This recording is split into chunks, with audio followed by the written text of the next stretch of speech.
Hello, everyone, and welcome back to the Sports Department Podcast, the wrestling sorta recap version, where myself, Stephen Clark, Jesse Valentovic, and Jesse Norman we're not breaking down this week in wrestling. There's no pay-per-view, no predictions, no recap, none of that.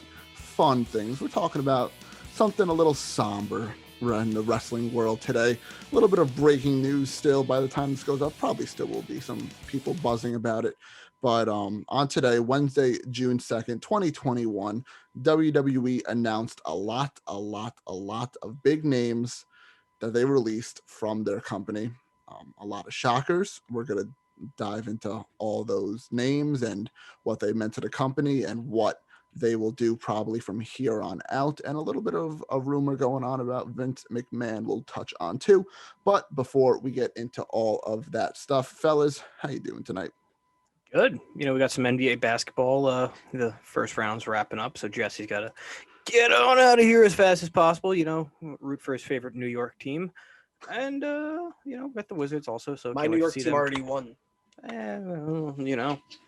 Some people just love the Knicks deep down, right, Jesse? But cool. Orioles won, broke the 14-game losing streak. So yippee! That's my World Series dub. Other than that, cool. Yeah, pretty good. I went to Game 5 last night. It was pretty fun. Mask or no mask? Stomped out. We were in the vaccinated section. Oh, so you're allowed to not wear a mask when you're sitting down, but if you go around the arena at all, you have to have the mask on. If you're non-vaccinated, which is only like a really, really tiny section, you have to have the mask on at all times. And that's how it should be, because smart people should be. You have to show your vaccination card to 2 or 3 different people. Wow. And they still screen you for your fever and everything like that. And you also have to have a government issued ID with the vaccination card to prove that it's not like a written in one or like you're borrowing from somebody else or like something. Clark's. Huh? Yeah, okay. That's good though. That's awesome. I'm glad you had a good time. That's doing the right thing. I love how Justin didn't mention that his Wizards play tonight. I did. Oh, you mentioned Jesse's favorite team, the New York Knicks, and you mentioned your Wizzies. You're facing elimination tonight, Justin. That's good. That's good. You'll one step closer to trading Westbrook for another washed player and bad contracts. You'll just join us golfing somewhere. Vacation.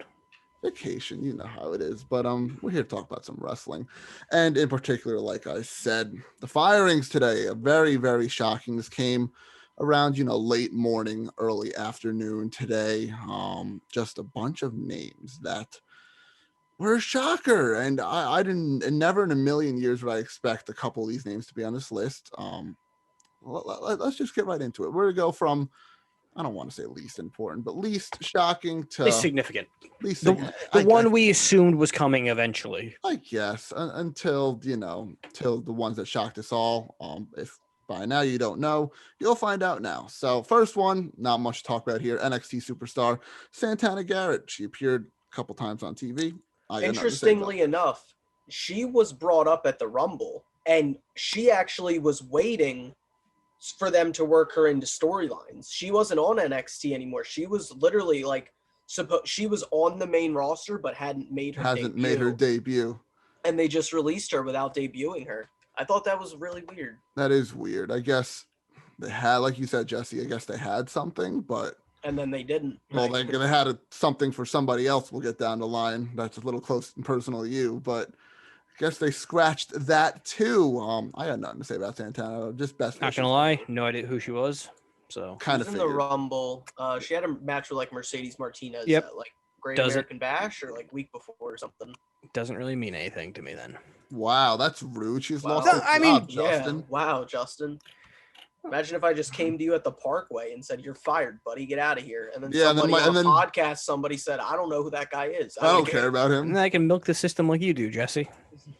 What system do I milk? Your jokes don't even make sense. Flint, right? Yeah. Justin loves Flint, Michigan. Sense. Big fan. All right. I almost said congrats. I'm sorry, Santana Garrett. Best of luck wherever you go. Next on the list of one, I don't want to say it should have been gone a while ago, but not the best in ring, but has improved lately, kind of gotten the short end of the stick with a bunch of storylines, is Lana. And fellas, what are we thinking about the departure of Lana finally? I thought she would have went when Rusev went, which is almost a year now, I feel like, or at least it feels like at least a year. Yeah. It was only a matter of time. So I would have thought it would have come sooner, but they also had her, do some stuff creatively, sort of in the tag team picture. It was going to happen eventually, if we're being honest. Yeah, it's weird to me only because they always seem to push Lana. Like, Lana's gotten more opportunities than many women. That's the thing. On for the someone for them roster. to just dump out of nowhere, she was pretty used. She was used the most probably out of all of them. Yeah, a lot. She was used a I'd lot. agree. Either with storylines when she first got up with Rusev, obviously being his manager, to obviously the whole Bobby Lashley thing. We know all about that. And even as of late, as of this Monday or the Monday before, in a tag team with Naomi, there were two women's tag teams that broke up due to these firings. And that's not one thing they needed to do at all, is break up women's tag teams. There's like maybe 2 solid tag teams or 3 on the main roster right now. There's only like 2 now. It's literally Mandy and Dana. And then The Natalia and Tamina, because technically. it looks like Nia and Shayna are kind of going their own ways, because Shayna's kind of feuding with Alexa. There's no teams, and by the firings, there were the 2 teams. They split up 2 teams. They split up 2 teams. One we'll get to in the Riott Squad, and the other one, which is a makeshift team, but over time became, somewhat of a formidable team in Naomi and Lana, and then they got rid of Lana. But I will give Lana credit for, sticking with wrestling for as long as she did. Well, that's the thing. And the amount of times they threw her into like significant roles, she didn't crack under pressure for being as inexperienced as she was. Yeah. Like she did, like we always saw the videos, like she did put in the work to try to give it a go. And she did well most times. She improved as of the last year or so, I'd give her, because I know she's been training with Natalia too, and the bootleg dungeon that they've rebuilt at Natalia's place, and she's been trying, and that's all you can ask for. I know she's gotten the short end of the stick with going through all the tables and stuff too, that whole gimmick earlier this year. But at the end of the day, she got released, and what are you gonna do? It sucks. It'll be an AEW with Rusev. More than likely. More than likely. The TNA and AEW women's divisions are going to get loaded off these releases between her and rosters in general are. Yeah. Like there's like we said, the final 2 names, when we get to those names, they could take a roster to the next level. They really could. But let's continue on our list. And I don't know how I feel about this one. Yeah, I feel like this one was coming. So I'm not really too shocked about this one. Just a very talented guy. And Buddy Murphy here we're talking about. Guess he got dumped by the Mysterio family.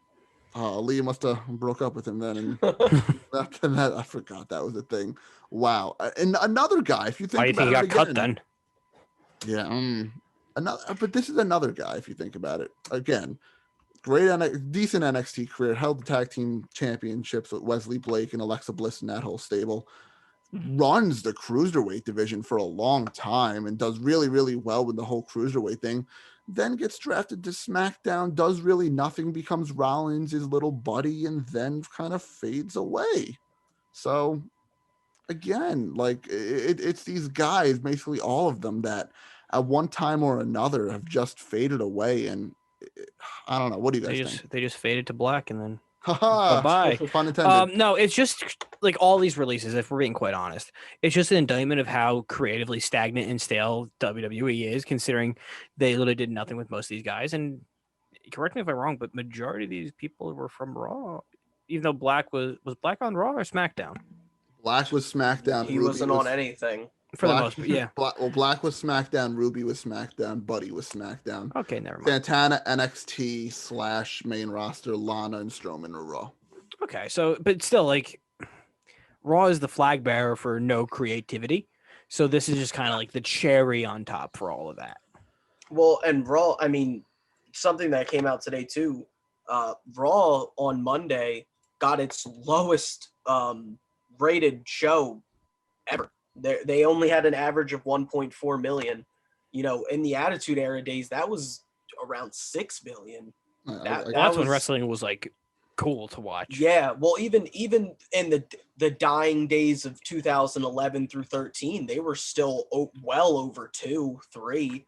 You know, their Raw stock is falling fast. It's bad. It's bad. It's just the show is bad. It's bad to watch. Yeah, and it's Memorial Day. People are out enjoying their lives. Yeah, quite frankly, I forgot Raw was on. Yeah, I didn't watch it either. I was out. Like, not on my plate to watch Raw. It's not a priority as it used to be for me as a kid. Like, I would always get nothing ready. Happens on Raw.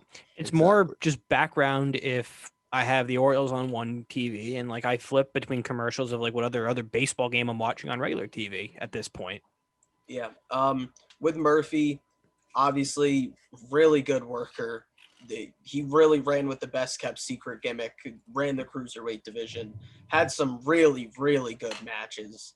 And then, you know, it felt like, it always felt like he was like supposed to benefit with the Seth character. And then there was never a blow-off match with that. And then it was like sort of teased that they were going to get back together. And I don't know. They kind of blew it with that. They should have probably just sent him back to NXT at a certain point.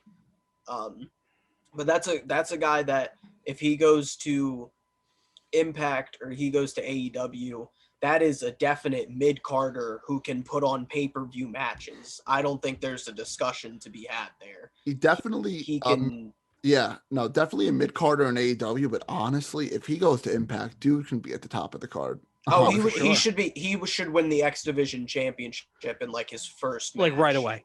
Literally first pay-per-view. He should win the X Division. Yeah. No, without a doubt. And like I said, these names could easily boost roster, like you just said too.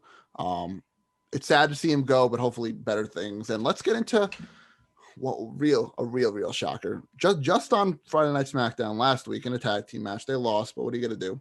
Ruby Riott got released too, and one of the most, I would say honestly, underrated women on the whole roster, top to bottom. Disrespected with the Riott Squad when that broke up and tried to reboot that and did nothing in between the time when they were broken up and kind of floated around in NXT and got more work on the main roster, but still very, very, very talented. It's such a shame too, because she was the strongest part of the Riott Squad. I mean, for God's sakes, the Riott Squad was literally named and branded off of her whole shtick. She really didn't go anywhere because she doesn't fit the prototypical WWE Women's Champion mold, if we're being honest. Yeah. They also kind of got off to the wrong foot because they were the ones with Paige, weren't they? And then, no, that was Absolution. That was Absolution. Yeah. Well, then they gave up. Well, then they gave up on everything. I know something. Yeah. Then they just quit on life. Then they gave up on everything after Paige got hurt again. But no, it's sad with Ruby because it also never helped after she got injured. You know how Vince is with his injuries, man. Once you get injured, if you weren't already a top guy and like trust. A proven top guy, like if you're not John Cena or Randy Orton or Batista and you get an injury, you're not getting back up to that state. Look at Balor. Balor got the title, separated his shoulder, was never put back up at that same thing that he was when he was there. Yeah. Ruby tore her ACL and she took a year to come back and they kind of just forgot about her. So they rebranded Liv Morgan, then just put Liv Morgan back with her. I do think it's weird that they have women's tag team titles without a literal division. Without any division. There's no women's tag team division. They should just merge them with the NXT ones and keep them down there. Honestly, I think that's going to happen. I really think that's going to happen. They need some way to get rid of them. Put it in as a Clash of Champions match. I don't think they're going to get rid of them. I don't think they're going to get rid of them. I think they're just going to float every year like they have, and then they make an elimination chamber sometimes, and then they make a Mania match, and they're defended on some of the big fours, or they're defended on kickoff shows, or they're like a placeholder. You can just shift in a Friday Night SmackDown, women's tag team title match, Like it's easy. You can just throw it in wherever you want. You don't even need to make any teams. It's So I don't think they're going to get rid of the belts. I really don't. I think they're going to keep them. I don't think they're going anywhere because I don't think Vince cares enough to get rid of them or to merge them. It's just a thing that he's like, oh yeah, we have those. Yeah, throw that in somewhere. That's good. That takes up 30 minutes of time. Yeah, and Ruby never even held these titles to begin with, which is just sad to begin with. Never held a championship at all. She at least should have held the tag with Liv She only Morgan. had what? She only had one championship match, and it was against Ronda. Yeah, something like that. I think it was against Ronda, and it was the pay-per-view before Mania, because they were waiting to do Becky, Ronda, and Charlotte, and Ronda had already fought everybody else. Ruby was literally the only one left that she could have. So stupid. I think they had a pretty decent match. Probably. It's Ruby Riott. And like we said with Buddy Murphy, like same thing goes for Ruby Riott. She's propelling whatever women's division she goes to that next level. I can easily see her, on an AEW with, new champion Britt Baker, Sheeta's over there, Chris Statlander, a bunch of women that could put on just classics with Ruby. She'll fit in perfectly, I feel like, with that crowd and the way that crowd vibes. I feel like they're all very, very similar. So I'm just looking forward. She's one of the ones on this list, probably almost at the top of my list, where I'm looking forward to seeing what she does in that next company, because I know she's like my ace. Probably I know she's gonna succeed in that. So once again, though, sad to see her go. Jesse, I'm going to you right to this one. We've talked about this name way too much on this show, and she just came back two weeks ago, and all of a sudden they just gave him the boot. He said it came out of left field, no hard feelings, but he said he was not expecting this. And Aleister Black is released. Aleister Black is released. They just rebranded you. They just gave him the new gimmick. Look, there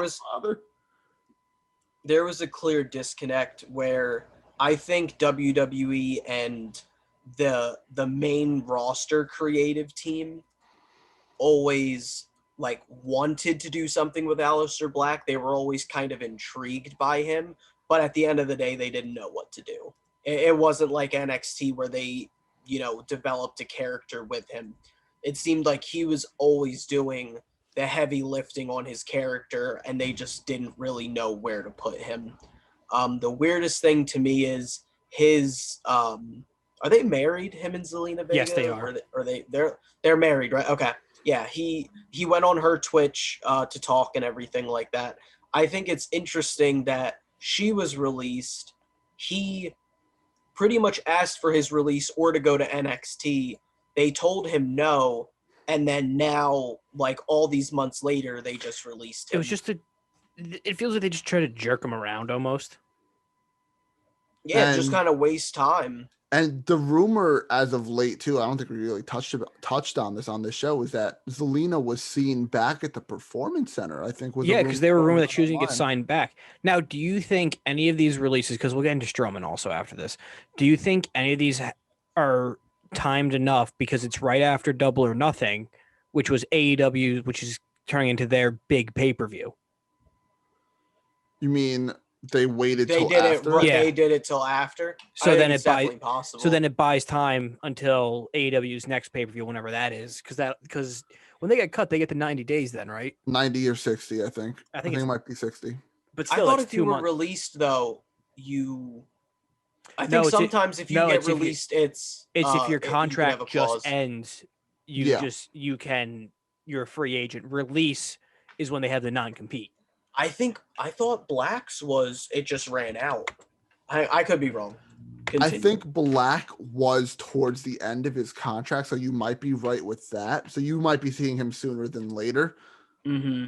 But I'm pretty sure it's either a 60 or 90 day if you got released and you're in the middle of your contract. So don't expect to see any of these guys on Dynamite or Impact. September.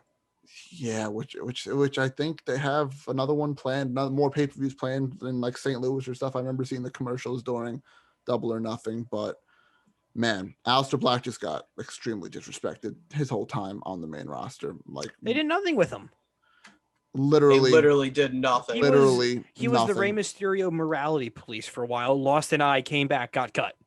And before that, it was just him and Ricochet as a tag for a little bit. They split up, and then literally nothing until what you just said. I think it's also creative, just didn't understand him as a character. Like, I really don't think they did. It's sad. It's so sad because it was so good in NXT. Like, he would have been perfect for like the Attitude Era, because like you could do all the dark voodoo witchcraft type of stuff, or like black magic and everything. I feel like it's almost like because they just finished like everything with the Undertaker, and it's like, do you think they really want to commit to a similar character again? Yeah. And that's where we thought the Dark Father stuff was kind of going, that it'd be somehow connected to that. That's what I don't get. It's like they literally brought him back. So they couldn't have been waiting for Double or Nothing to release him, because they literally put him in the main event of a SmackDown 2 weeks ago to cost Big E the match in the Fatal 4-Way IC title match. Literally Which cost him the match. Apparently there was never a long-term feud planned for that. Of course not. And WWE officials were told to stop trying to create storylines for Black like around 3 weeks ago, but they weren't told why. So higher-ups knew they were going to fire him or cut him and didn't tell the rest of the writing team. They just knew they were told to stop writing for him. Well, then at that point, you can kind of put 2 and 2 together. Of course, but we didn't know that. Yeah. Yeah, because obviously we don't. Yeah, no, the writing team wasn't even told that he was going to be released. They were just told to stop writing for him. So they didn't know if he was just like going to be going back off TV or something. I think the character itself, like, I get, oh, well, you did The Undertaker. Do you want to do some kind of a similar character? There is nobody else like that in WWE besides The Fiend, which we know what they've done with that. Yeah. I mean, historically, what great characters that in Aleister Black's style do you have? It's Undertaker, maybe Kane, and then there's absolutely nobody else on the roster that is anything like that. So I just thought Black was always such a good foil to anything that they wanted to do. He could be face, he could be heel, he could always put on really good matches. His promos, even if you had no idea what he was saying, were always super entertaining. Yeah. I think they just really dropped the ball here, and he's probably it's crazy because he's probably not even the most talented superstar they've lost this year, because they cut Andrade earlier. That's right. I mean, it's insane, the mass exodus of talent that they're losing and could continue to be losing. Well, that's it. They used to be so conservative of keeping their talent away from all the other companies. Now it's just like, screw it. Yeah, they were doing that when the companies weren't a threat. They were signing people. Yeah. They were just to keep them away from people, and for the sake of keeping them away. Now they're just cutting them and saying, okay. And now that AEW established himself as the clear number 2, heading, who knows? By far. It's clearly what TNA was when it was Prime crossed the line, where it's like, oh, this is actually pretty I good. think it's even further than that. AEW consistently would beat them in the ratings on Wednesday it's just nights. because they have so much more money backing it, and the cons, like, they're invested, so it'll move around. That was the big thing. Yeah, every company needed money.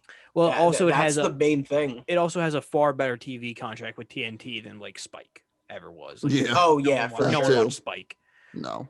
But yeah, man. Aleister, AEW, most likely. I think if Aleister goes to AEW, I would watch. It's like I would watch their pay-per-views for sure. Like, I'm not saying he's worth it for me.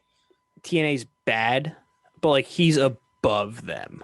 I see. The thing is, he is. I wouldn't go and watch Impact for Aleister Black. I would go watch AEW because I know it's already a pretty solid product.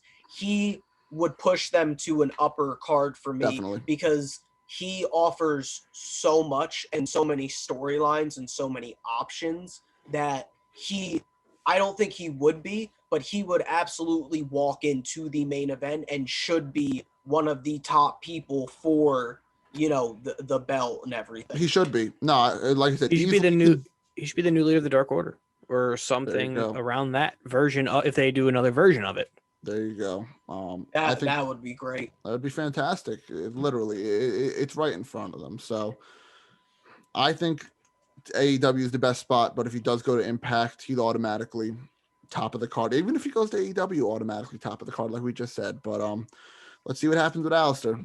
And lastly, probably the biggest shock, I would say, very, very like if Aleister's was out of left field, then I don't know. This is out of the bullpen. This was from poof, even beyond that, like the cheap seats all the way up top, and that's where this is from. Braun Strowman, who was just in the world title match a couple of weeks ago at WrestleMania Backlash against Lashley and McIntyre. WWE Had a fantastic showing. Great match. My match of the night. Had probably his best. I think that's Braun's like one of his best matches, period. Bro, I literally went on here and said Braun is probably the best multi-man wrestler that they had in WWE. And he went out on a high note, then you can say that at least. But Braun Strowman got released. WWE homegrown, not one of these indie guys, a guy known for, crapping on the indies a little bit and not respecting these other guys, and just this big bodybuilder type guy who got recruited through the Arnold Classic, I think, went to the Performance Center, learned a little bit of how to do the little graps and wrestling stuff, and, homegrown, constantly in main event pictures ever since he broke off from the Wyatt family, constantly in feuds with top wrestlers such as Roman Reigns and Brock Lesnar, and just the top of the line guys. And till this very day, till May 2021, like I just said, it's June, was in a world title match, and they released him. So that's true. So one thing I'm gonna say about Braun, why maybe it kind of makes sense. He was reportedly in 2020 the 10th highest paid wrestler on the roster. His contract was for about $2 million. Because while he's a big beefy boy. Getting merchandise. Yeah, so if it was truly budget cuts like they said, this made sense. That sort of can make sense because his contract was like $2-ish million. So that's wouldn't they want makes about what like, Stephanie makes if they as an executive. If they really wanted to keep him in the company, what could restructure it? Asked to restructure it, exactly. Just extend a few years. That it sounds like basic football salary cap stuff. Where it's like, an extra year obviously brings down the per annual down then. But maybe they did too. We don't know that. Take it. That's the thing. Could be true. But the way they're reacting on social media is it's like it was all just a shock to everybody that I got the call today saying they were fired, but this one didn't need to be deserved. I didn't like Braun towards the end of his WWE career. It got very stale. Face Braun was not good character-wise, but when he first got the Monster Among Men gimmick and was dominating jobbers left and right, and the feud with Roman Reigns, who made him who he is today, dude was on fire. And it was so cool to watch a big man move like that and be so dominant. And granted, he only had one title run, and that just happened last year because of the whole Roman backing out thing. But title should have been on him way sooner than that during his original heel run. Correct me if I'm wrong too. Other than like Karrion Kross, was like they don't really have any of their big monster heels anymore of just pure size and dominant. Like this is the first time in a while they have really none. No comment. They're all over in unless AEW. They feel General Aziz, unless General Aziz is and Omos. And you forgot about. I was about to say Omos. Okay, yeah, but that's like what they got. No, I know what Justin. I know what you Big mean. Show, no Mark Henry, no pure great powerhouse. Then they're not. And if they are, like Jesse said, they're not built up to the caliber that Braun was. No, it's a great point. And some companies that get that big monster now. It's gonna be AEW. I don't know. Impact, I don't think AEW is a Braun company. Do you think Impact could afford him? I don't know. See, here's the thing. Braun more so than any of these other guys is just like a WWE fit. Like if a big beefy guy who doesn't do that many moves becomes available, like AEW or Impact, that's not really their thing. Like that's WWE's thing. Yeah. They're more pure wrestling.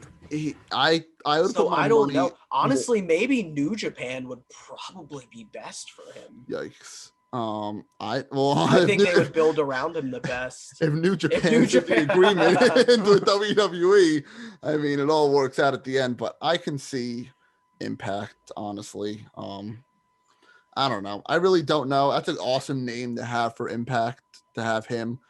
Big Yeah. enough star, well known enough, but man, he's gone. He's gone. All these guys are gone. And Jesse, I know you posted something in the rundown again saying there could be more releases. So what are you thinking about that? More releases, more cuts? Ooh, Who says it could be more big names? And honestly, no names were said yet, but and they haven't decided what they want to do. It's got to be Roman, right? Obviously they're still talking about cutting budget down. So I don't know who the biggest name could be that they would cut, but I mean Roman. anybody's mostly on the table except Anyone. like Randy, Roman. Nah, especially if Roman. If Braun was just fired, Anyone could be fired. Anyone can. that's one of their biggest. That was one of their biggest guys. So I think pretty much anybody's up. I hate to say it, but don't be surprised if you see Keith Lee's name on that list in the upcoming. That would hurt. Oh, yeah. That would hurt. Yep, don't be surprised. Literally, hey man, they already made the 24.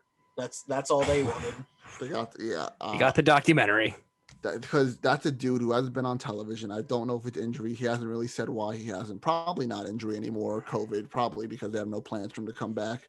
But that's a name right there. I could see the picture right now of him being. Who is Jesse Alexander? Yeah, Shelton maybe. Is probably going to be gone. Shelton's probably going to be gone. Shelton might get fired, but then move into like a backstage role kind of. That's thing. usually what they do with the old guys.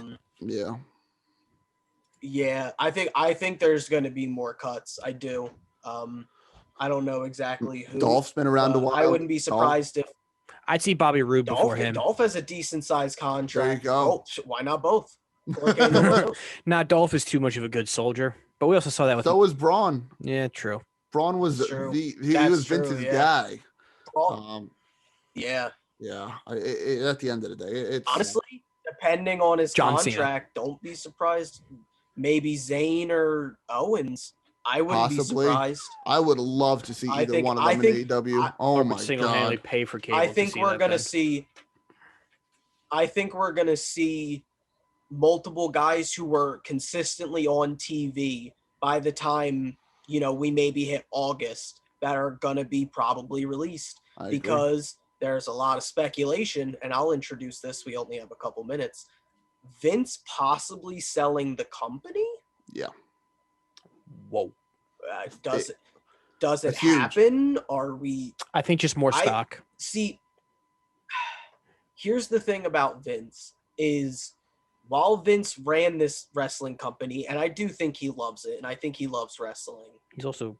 I think he always wanted to do something else.